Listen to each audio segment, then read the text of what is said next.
So look, I wanted to put this session on as a little bit of kind of professional development for folks. It's not obviously not technical at all, but I've been in leadership of some form or another for a little over 20 years now, and learned a lot the hard way. Because like I didn't go to like a school where they teach. I didn't go to Wharton because you have to have a college degree to go to Wharton, and I didn't have that either. So a lot of it was trial and error and watching other people and trying to extract some lessons from it. And I wanted to take an opportunity to share some of it and see if any of it will help you. So this isn't super impressive, but the first thing, now look, leadership is not the same as management, right? Supervising is making sure someone does the job. Management is just reallocating your resources to make sure that the job is getting done. Leadership is making people want to do the job. And it's helping them understand what the job actually is and who it's going to benefit and what it's for. And you don't have to be a director to be a leader. You can lead from within a team. You can lead by being in charge of the team. Some managers are terrible leaders, and I've met a lot of really good leaders who do not want to be managers. You can lead a community, right? You can help people come together in a common cause, but you have to lead. You have to show them what that cause is and show them how they can help make it happen. And the first thing you need to do as a leader is solve a problem. You need to understand what it is you're solving. So I went on the Wayback Machine. Anyone recognize this? It didn't last very long. I had put out a book that was about managing Windows with VBScript, ADSI, and WMI. And I wanted a way to be able to bring people along after they read the book and provide Q&A forums if they needed some help, provide additional tips and stuff. So I set up this website.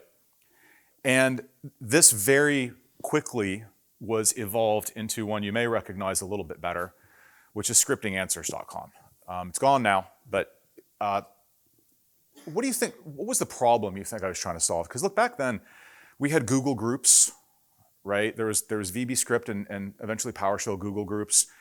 There was the Microsoft TechNet forums, right, on Microsoft.com. Like, what was I solving that Microsoft.com wasn't solving? Well, yeah, hard to read, but here it was. If you went into almost any of those forums and asked a question, and the people who participated in those forums a lot had seen that question ever before in their entire lives, their only response would be, Google it. Like, first of all, rude. Second of all, don't you think I tried that? Like, my first option was not to come here and interact with you idiots. And I clearly didn't. Can we just assume that I tried that already? And can you just help me out? So I wanted to make friendly forums where we wouldn't just tell you to Google it. And if that meant I was the only one providing answers, that was fine with me. But here's how leadership works. If you paint a picture, and I explicitly had it, we are friendly, we do not tell people to just Google it. If we think we can Google it and post the link to whatever Google found, right? Like, actually be helpful. That was the vision, and I shared that vision. I was very clear about that vision. And people not only came to participate in that, they bought into it. I met Jeff Hicks through scriptinganswers.com because Jeff agreed that we needed more people providing friendly answers when people had questions, right? Someone answered your question, jerkhead. Pay it forward a little bit. That's how Jeff and I met. And Jeff was responding to 60% of the posts. And so when my publisher came and said, hey, we'd like you to do another one of these books, I went to Jeff and said, hey, you want to co-author this book with me? And we've known each other ever since. So this was like 2004. So solve a problem. Be really clear on the problem you are solving. If you need to be clear on the problems you're not solving, be clear. Help people understand what's in scope, what is it we're trying to do. The more you can be specific about what I am solving and what I'm not solving, the easier it is for people to either buy into it, which is great, or decide it's not for them, which is also great. And if you can't get anyone to buy into the problem you're solving, then maybe that problem doesn't need to be solved. If there's no one willing to do it, then maybe everyone's willing to live with it. And that's okay too. So really understand what it is you're trying to solve for. And then share that vision. I like to talk about visions. So companies have vision statements and mission statements, and this isn't that. A vision is an end state. Now, we never get to the end, right? There's always more journey to take. But look out 2 years, 3 years, 4 years, 5 years. Look out some reasonably long period of time and describe how your problem has been solved. This is what the world looks like now.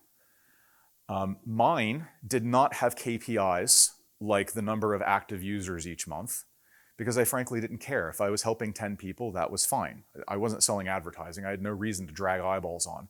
But I said, I want a friendly set of forums where people can ask professional technical questions and get a technical professional reply, and I want them to come back.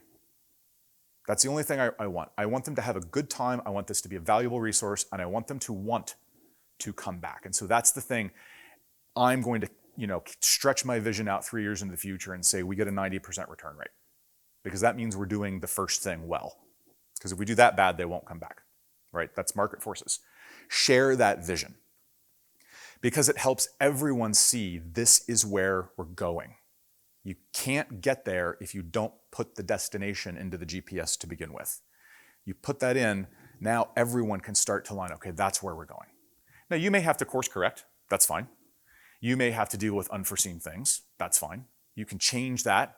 You can change the journey, the way you get to the vision, but keep that vision out there and share it, right? You need to write it down.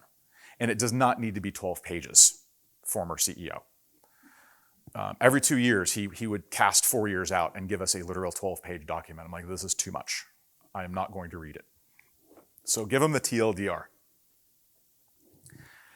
And then build a culture around that. Culture is a word that we overuse way a lot. Here's what a culture is. I want you to think about a culture other than your own culture, right? So for me, the example I like to use, because I live in the Southwest, is the Mexican culture. Okay, if you go to Mexico, there's a language. They have beliefs. They have a certain type of money. They have an approach to purchasing that is often open to bartering and negotiation. It's part of the culture. They have traditions, right? Day of the Dead, things like this. All of those things, they have music, all of those things are part of culture. And when you talk about building a culture, you have to have all of those things. You cannot have a culture without an economy of a means of expressing and representing economy, right? Human cultures have money or exchange or barter or trade or something else. And your culture at work has an economy too. It's called your performance review and your paycheck and your benefits, right? All of those things have to line up to the vision. If your vision, for example, is to build a world-class team that is a scrappy tech startup that iterates and is very agile and moves very quickly, you cannot do that for rock bottom dollar. Your economy would not match your vision. So all of those things have to play together. The way you talk about your vision builds culture. The way you have traditions, whether they're stand-ups or hackathons or anything, those traditions build toward your vision. And you have to make sure all of those things are lined up. When we started this event in 2013, we made it really clear that our economy was to do things as relatively cheaply as possible while still achieving our vision. We wanted to keep the ticket price super, super low because we knew a lot of people were going to pay their own way. We decided that this would never be a commercial event. I formed a nonprofit to own this event because while there does have to be money to rent things and pay for cameras and pay for food and all that, I didn't want anyone profiting from this personally. I didn't want to put money in my wallet at the end of this and take it home and keep it. Because that was the vision and we built that economy, we started to build other things, other traditions. So for example, before we found the fine company Confreaks that's doing all of our videotaping, we didn't record our sessions. originally. And people asked us to, because you've got 3 or 4 things going on at once, you miss it. And I'm like, look guys, it's expensive. It's like super, super expensive, and we're trying to keep the cost way, way down. And we're a nonprofit, and I don't want to have to film this and then put it behind a paywall. And they're like, no, we don't want that. We want you to record it and put it on YouTube for free. I'm like, well, okay, but like someone's got to pay for it. They said, how much? I said, well, look, if we don't do video, if we just capture the screen and we capture the audio, I've got some equipment that I've researched. I think we can probably do it for about 10 grand. And they said, do a Kickstarter. Standing in this room, because these 3 rooms are where we used to have meals. That's how small we were, we fit. And they said, do a Kickstarter. And I'm like, okay, I live in Vegas, I call. So I set up the Kickstarter that afternoon and stood up in breakfast the next day and I said, okay, I did the Kickstarter, proved me wrong, 24 hours. We had 4 people donate $1,000 each because they believed in the vision, and we had built a culture where everyone pulls together. We've got folks who've been coming to this conference for years, some who've been coming nearly since the beginning, some all the way back to the beginning, and they're the ones who man the table now, and they want to pitch in because they've gotten so much out of it, and they know that no one makes anything off of it. That's how you build a culture. And it's a huge part of leadership, is showing people the way and then making sure you just reiterate that constantly. Like, if you want this, we all have to pitch in to do it. I'm not going to raise the price just to cover this expense. And they're like, no, don't, we got it. And we used that equipment for a long time until it finally had capacitor rot and started dying. And then we were able to upgrade a little bit and do the video and everything else. And they still go on YouTube for free because that's our culture. Once you've kind of got the culture in place, I like to talk about translucency. People use the word transparency a lot. I don't love it. I try to tell my team everything, but I can't tell them everything, right? Sometimes there's legal restrictions. Like if I have to let someone go, I can tell them I let them go, but I can't really get into the details of why. It's private. Also, it's a British company, and boy, privacy. My goodness. If there will come a point where the company I'm with now will go through its IPO, I hope, and no one on my team will know that we're going to IPO until literally 24 hours before they push the button and start trading, because there's a bunch of laws that they're liable to break if they have that information too far in advance. So I can't all be transparent, but I try to be as translucent as possible. And for me, translucency implies another thing too. So if you're thinking about like a frosted window, right? If you kind of, you can see through it, but it's still filtering. I don't think of filtering as a bad thing. I think of filtering as an opportunity for me to not only provide you with raw information, but to explain what it means, to contextualize it. My company is marching toward profitability. We will be profitable in July 2027, period. And that means we are going to make a lot of other decisions to make that one true. And my team is like, look, we would really like to all get together as a group. I'm like, well, half of you are in New York and half of you are in London, and there's this big thing in the middle that is not hospitable. I can't fly us all together right now because I have to be profitable. Because if I'm not profitable, you don't need to know your colleagues, because they're not going to be your colleagues anymore, because you're all going to be laid off. So this is a good thing for us to do, but we have to do it. And that means I have to make some decisions about where to spend money. And yes, we have a budget. We just started our fiscal year. And you know what? They might take some of that budget away from us because we will be profitable. And if our sales aren't hitting track, then we will be profitable by cutting some areas. And helping explain that, like, this is the reason we're doing this. This is why it's important. And this is what it could mean in fairly blunt terms. Like, I'm not dressing it up. I'm not putting a bunch of flowery language. I'm not trying to sell them on it. This is what it is. I have the highest employee NPS scores in the entire company. And it's because of that. Because a lot of folks don't want to take the time. I want them to understand EBITDA and our customer acquisition cost and our lifetime customer value. I want them to know those things so that the decisions we're making become more self-evident. And it's obvious why we did that, because profitability.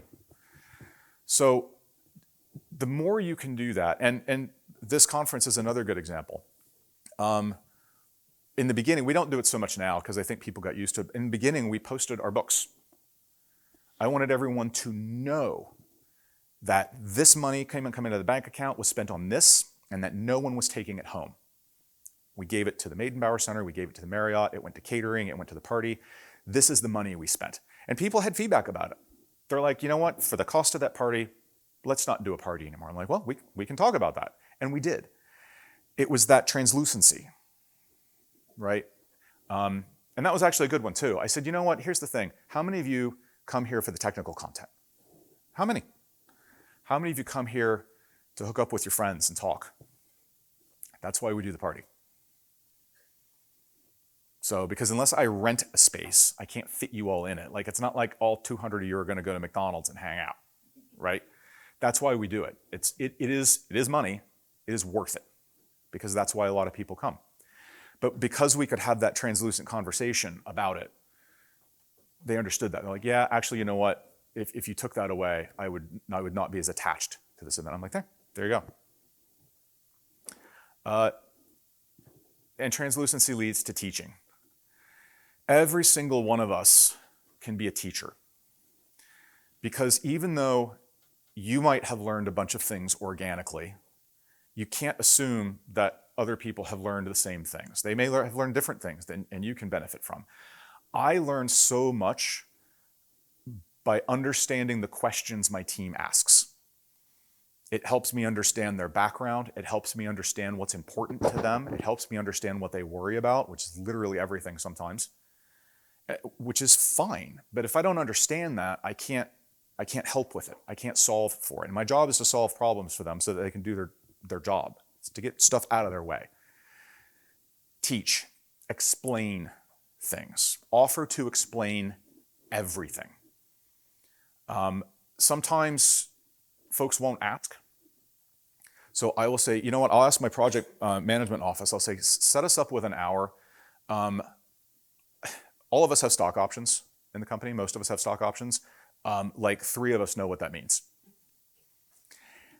What's the point of giving people stock options if they don't know what they're for or what they mean, right? It's supposed to be an additional form of compensation. They vest over 4 years, so it's a way of encouraging you to stay because you're an important employee to us. But if you don't know that, it doesn't work. So we have an hour coming up next week, and it's not mandatory. Anybody on the team who wants to come can come, and I'm going to explain what a stock option is and how you use it and what it's for and how it operates and all the numbers behind it and everything else, because they don't know. They've never done this before. They're young. They're so young. And bendy and well-dressed and just everything.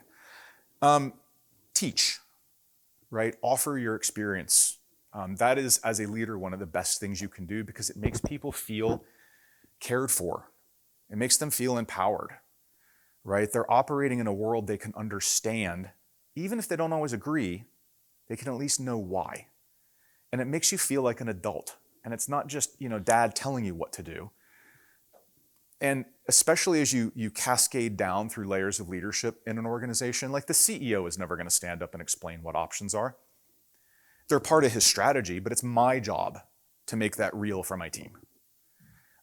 Take that, everything coming from the top, and cascade it down and help people understand why and what and how and all those things. They will come to trust you, whoever it is you're leading, so much more.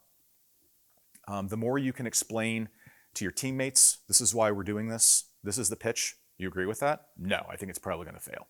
But this is the why. And so let's do what we can to address the issues and see if we can get it to happen. And honestly, be honest. If you can't tell the truth, just say, I can't tell you the truth right now. I've had to do that. We have gone on in certain directions with the company, and folks are like, look, why are we doing this? I'm like, I can't tell you. Oh, you don't know? Oh, no, I know. I know, and we got it. And, give us a little grace here. Give me some trust and some rope, but I can't tell you. The other team, their boss told them this and that. Like, well, they shouldn't have said a thing, because I'm not trying to sell you on something. I'm just telling you, I can't tell you. Just be honest. We a couple jobs ago, we had some folks who were in the wrong role. And they had kind of evolved into that. The role had changed more than them. The company needed something different. And the people we had hired, frankly, weren't the right folks for it. And it's not that they were bad. They just didn't want to do the things we wanted them to do. They didn't like it. Well, that's fine. So we decided we would recast the entire role, 9 people, and everyone would apply for the new job. Now, we had made sure that if anybody didn't get the new job, that there was another job for them. We were not looking to reduce staff at all. And we had other places where we needed things that they were good at that they enjoyed. So we were able to create some choice that way. When this was pitched, it was pitched as a very positive, glowing, we've got this great opportunity and blah, blah, blah. All anyone heard is, wait, I have to reapply for my job, right? Don't do that. Don't try to make it pretty if it's not pretty. Just acknowledge what it is. Look, guys, some of you, like you all know, we've been pushing you to do A, B, and C. Well, A, B, and C are so important that we're eliminating the role you're all in, and we're setting up this new role. And we'd very much like for you to apply if you want to. If you do not, we have these other roles. And some of you are going to be very, very good at it, and we need them very badly. And the pay is real similar across both. Nobody's looking to take a pay cut here, but you are going to have to do this. And if you don't do it, then you will be leaving the company. Like, you have to go option A or option B or option C, and option D is you go somewhere else, and that's okay too. But just put it out there, because then you take away so much background worrying, right? Everyone knows where they stand. It's just that level of honesty is incredibly important, and we don't see it a lot because everybody wants to put a good face on it, or they don't trust you, right, to be an adult. But you have to. It will backfire sometimes. I've been honest with my team about stuff, and it has leaked, and I have told them I can't be honest with you if you do that. So whoever did it, stop it. But it's worth the backfire, right? That is not a problem I want to pre-solve for. I would rather do this, and then if there are consequences, I'll deal with it. Be prepared. I have no idea what I was going to say here. Yeah, I don't know what this meant. I'm going to look at my slide notes. Hang on a sec. I am so kerfluffled by not having my... Obviously not prepared.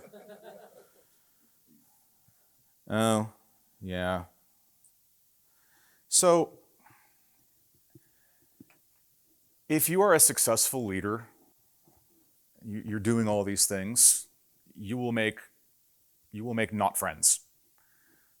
Maybe not enemies, maybe it's not quite that far, but there will be people who see you being successful, who see your team trusting you, who see your team showing up for you, and they get jealous. Some folks that we put into leadership positions are a little lazy. They don't want to take the effort to do all of these things. Be prepared for that. It's a normal part of the human condition. It's okay. Also, you don't need to solve it. It is okay to have people in the world who don't like you. In fact, if we could all wrap our heads around that, I think we'd all be a lot happier and stop watching the news. You do not need to know what other people are up to all the time. What happens there, and I see this a lot, people want to have been successful, but they don't necessarily want to put the work in. They see where you're at, and they want that, but they didn't see the journey and how hard it was, and they don't want that. And that's okay. If you do need to solve for it, sit down and go, look, I didn't get here easy. Like, it was hard. And let me explain how hard. And if you want to do those things, I'll try and help. Like, I'll try and get you into the right situations so that you can have these experiences and you can grow, and I'll give you what advice I can. But just understand, like, don't come at me with, oh, you've got it easy, because I freaking don't. It was real hard, you just didn't see it.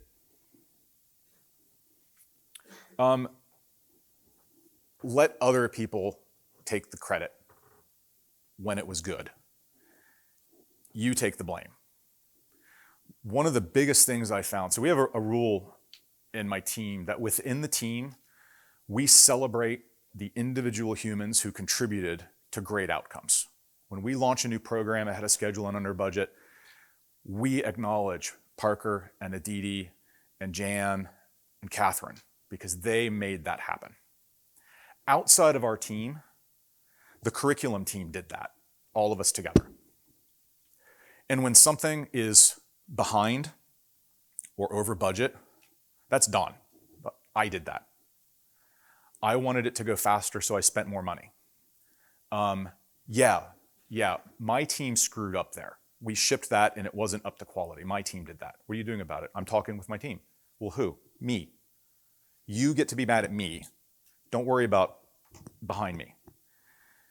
Because if you can give people some air cover, they'll take risks for you. If you don't give people air cover, they're going to do the safe thing every single time, and that means when you need to do something risky, they're not going to be with you. So I'm in this situation right now where, you know the triangle of cost, quality, time, pick two? There's a similar one where it's profitability, cash burn, and growth.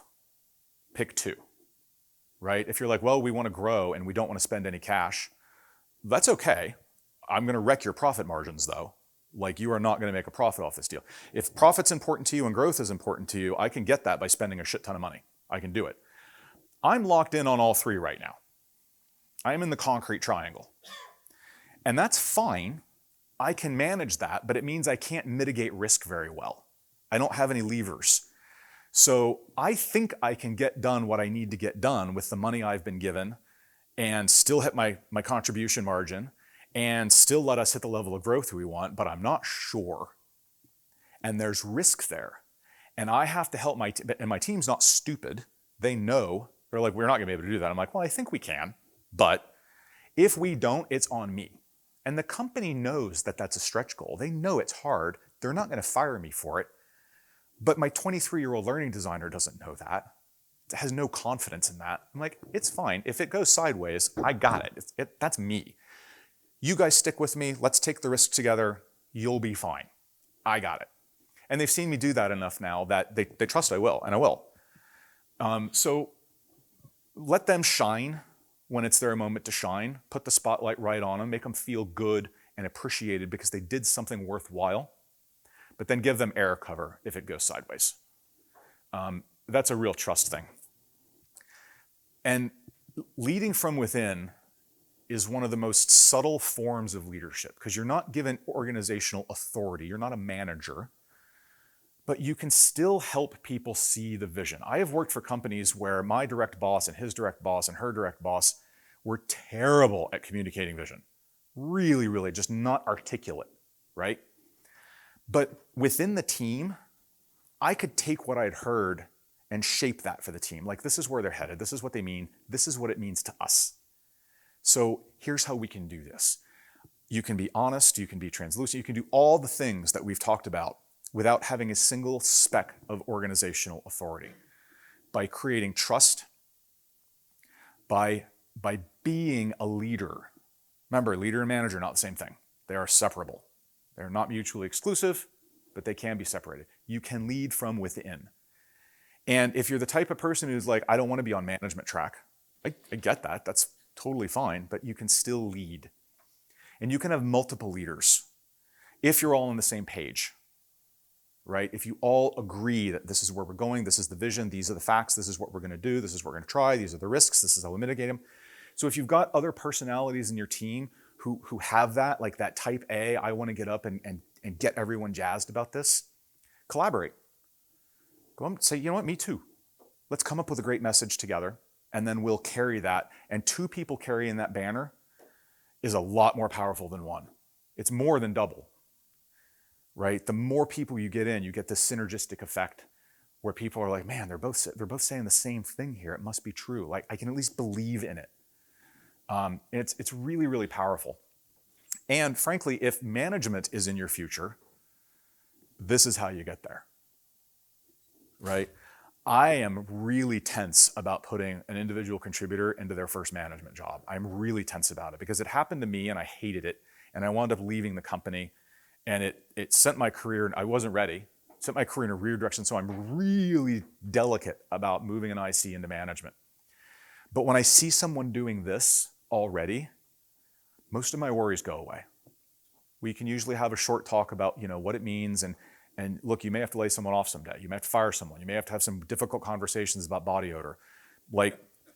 Like that's just the crap work of being a manager, but you're already doing this. You can get it. You can do it if you want to. So do that. And finally, if you've not looked up First Follower on YouTube, look it up. It's a really fun video. And it brings in a really important lesson. If you want people to follow, to march toward the vision, show them how. Show them how to participate with your own actions. You get on the road, you march, and you look back and you go, like this, just like this. Everybody, left, right, left, right, left, right. Show them how. Because it's not always obvious, right? Like, I'm excited about a thing, but like, what do I do? You do this. This is what we're going to do. We're all going to do this together. Show people how to be a follower. And that's not bad. Like, if someone doesn't want to be out in front, that's awesome. Being out in front can be scary. It can be dangerous. It's risky. Like, if a bullet comes in, it's going to get hit, right? And that's what leaders are for, but you have to show people how to line up. Does that make sense? It's a really quirky video. It runs about twice as long as it needs to, but it's a good lesson. It's a good lesson. So look, we've got a little bit of time. Hit me with some questions. I should put the sponsors up since I didn't do it in my last session. Say something.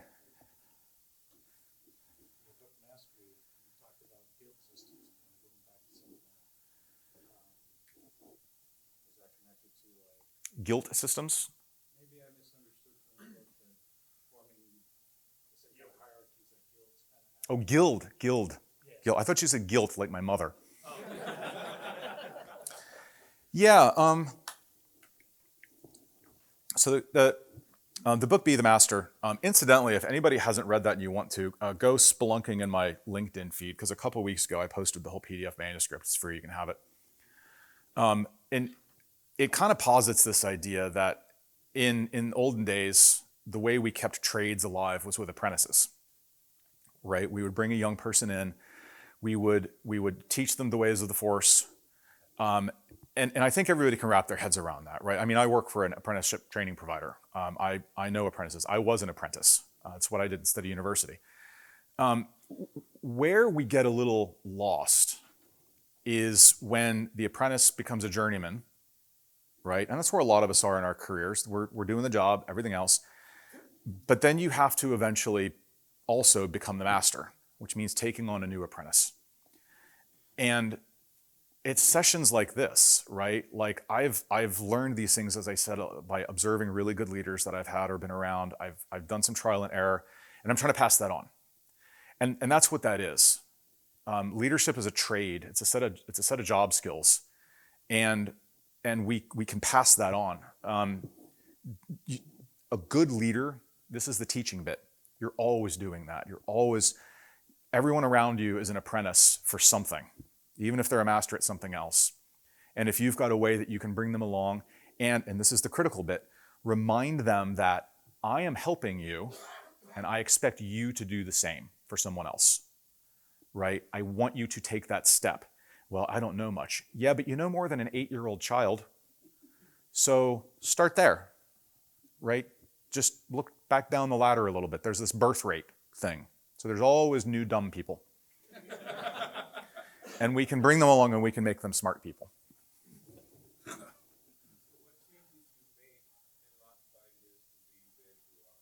What changes did I make in the last 5 years? Yeah. My career journey was a little non-traditional. I got laid off from a .com, so I was the lead web developer for Craftopia.com, which now will direct you to Home Shopping Network, which is who bought it for 10 cents on the dollar, which is why we were laid off at Christmas Eve, 2000. Yep, go team. Literally, go team, go. And I had been speaking at some conferences by then, right? And so I decided that I wanted to do this whole being on my own, independent, I wanted to write books and speak at conferences and be world famous and get chicks and cars and all that. And it meant for 14 years, that's what I did. And so when I re-entered the workforce, which was with Pluralsight, I had 15 years of ladder climbing that were missing.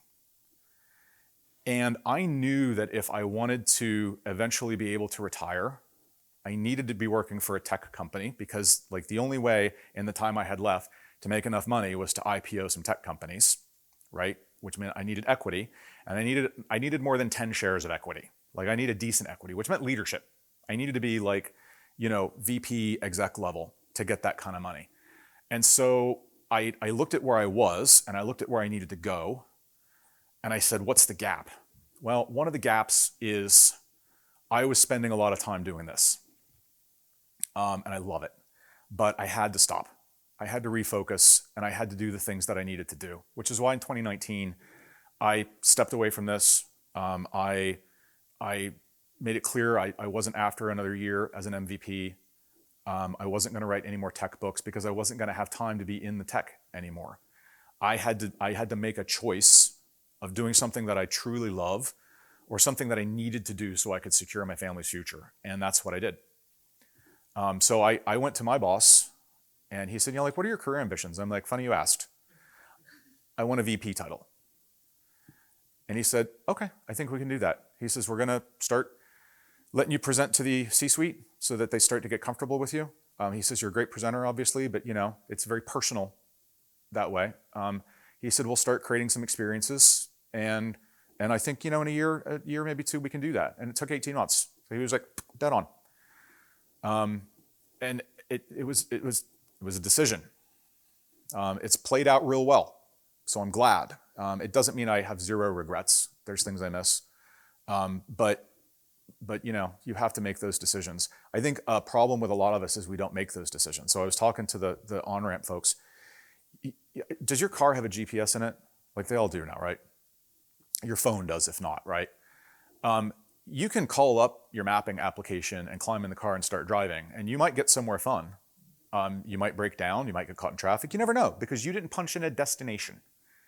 You didn't decide where you were going. And I needed to do that with my career. I needed to pull out the career positioning system, and I needed to punch in. I need to be making this much money and have this much in the investment account, and da-da-da. These are the criteria. And then I can start plotting a route to get there. But if you don't know where you're going, you have no idea how to get there. And so those are the changes that I've made probably over the past a little bit more than 5 years. But yeah, it's been a journey. Yeah, so what happens when you present a vision, you present the problem, people agree, but you have trouble getting momentum? Leaders have to live in a fantasy world a little bit.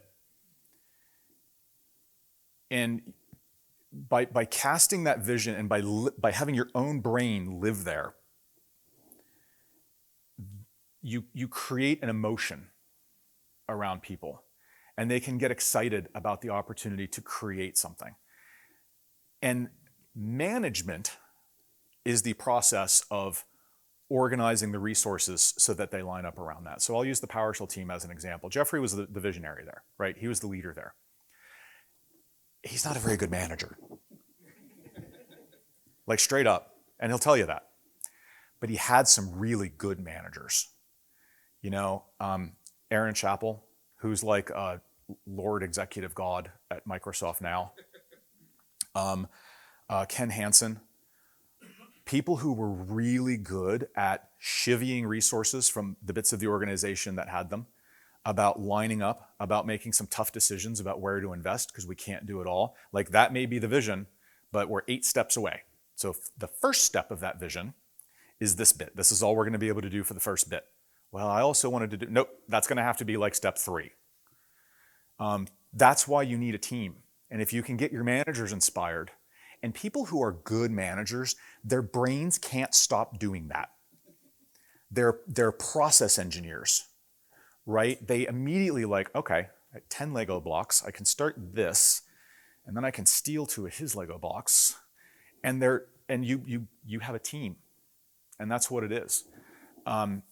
If the vision is clear, they'll figure out that path. I have 5 directors who report to me, and aside from the brand new one who's just ramping, they are some of the most creative problem solvers I have ever run across. I have almost never been on a team where I could go up to the set of 4 of them and go, I need this to happen, and here's why. Like, can we? And they're like, give us 10 minutes. Hold my beer. And they'll come back to me the next day and go, yeah, we can get there. This is going to be a little weird. Are you willing to do this trade-off? I'm like, yeah, I think we can handle that if it gets us there. So you need that team. You need managers. You can't get shit done on vision alone. But if you've got the right managers, they'll find a way. How do you approach people who don't want to come along for the ride? Yes, and you're not the manager. Yeah, so you have no organizational authority to make them do it. You have to sell their manager. And where people tend to fall down on this is on the culture, particularly the economy bit. So I've worked in ed tech for most of my adult life at this point, I think. And it's really funny. So what's one of the first things that gets cut when the economy goes south? Training. Why? Because most companies can't prove that they've ever gotten a single dime of return on all that investment. They don't even view it as ROI. It's a perk. That's it. It's a perk to shut you up, right? Because if I give you a trip to Seattle for a week, like, you'll put up with my other bullshit. And that's because there's no cultural connection, right? Like, when I'm at Pluralsight, you have no motivation to sit down and go through any training unless it's on your performance review, right? It's connected to the economy. So when you're trying to get people along for the ride, that's why culture is such an important part of it. You have to look at culturally what is going to make this happen. Is this need to be on people's performance agreements? You can't ignore the economic bit. And frankly, if you're like, well, I looked at the culture and there is no way for me to connect these things, then it's not going to happen. And there's almost no point in agitating for it, because then you're just going to be irritating and irritated. So you have to see how it fits the culture. Bringing 2 teams together and merging that can be really, really difficult. The best way to do it is to be as translucent as possible. Tell them this is what we're trying to do. We are going to make the following adjustments to our economics, to our language, to our culture, to our traditions, and we're going to see how that goes. But this is the goal. This is where we want to go, and we're going to try these things. But again, if you're not able to create inspiration in the managers who have to make it happen, it probably won't. I have their support. I don't know if I have Inspire them. That's the trick. You've got to inspire people. They've got to see a bright future. They've got to see a better place. And if you're not able to articulate that better place, then you're not going to win their hearts. I talk all the time at work about, yes, data-driven, sure. But these are still organic human beings with emotions, and I need to win them over emotionally as well. My salespeople, I launch a new product, their anxiety goes through the roof. Because now they've got to talk to a new champion, they've got to talk to a new buyer profile, they've got to get enabled on a brand new product, and they've also got to continue to hit their quota, and we put them on unbelievable time pressures to do that. And so they get anxious. And I'm like, look, we can have all the data that says this is a 60 million pound market and da-da-da-da-da. It's not emotionally satisfying. We have to win their emotions over as well. We have to show them this bright future.